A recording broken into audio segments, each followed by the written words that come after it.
The Empress sentences you to be thrown to the beast, a giant dog-like monster. She recently got a new beast when her old one died. The beast turns the corner and turns out to be a puppy. You're not food, you're a babysitter. The beast, as they called it, was nothing like how the other people described it to be, though I suppose that was just rumors spread on the Empress's part to keep decisions on their toes. It worked fairly well. The beast was called by many names: the Hound of Death, or the Jaws of Fate, but looking at him now, it was just a small, puppy-like beast, sitting on a cage, seemingly cowering with fear. Was it afraid of me? That was the most ironic thing that had ever happened. A beast afraid of a human. It barely looked taller than my knees. When I was brought into the Chrysanthemum court, I had expected to never see my babies again. Everyone knew that once you enter, you never return. The daily proceedings were held in the House of Carnations, situated near the palace. But if you got a summon to the Chrysanthemum court, you knew you had done something very, very wrong.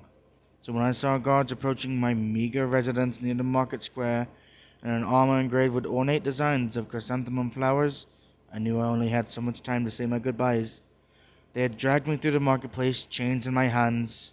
Anyone who looked my way gave me a look laced with pity. They all knew what would become of me. Some gave me disgusted looks. Whatever could I have done that would earn me a visit at the court?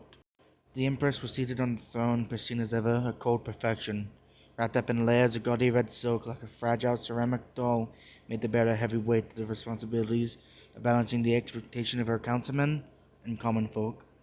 I was brought in, disheveled from being roughly handled by the guards, head all over the place, chest heaving with the exertion of keeping up with them, face panicked and tear-stricken, mindless apologies tumbling out of my mouth for crimes I myself was not aware of committing. Brought onto my knees, I was forced to look down at the floor. There, I looked the Empress eye to eye. I could feel the heat of her gaze wash over me. It sent chills down my spine.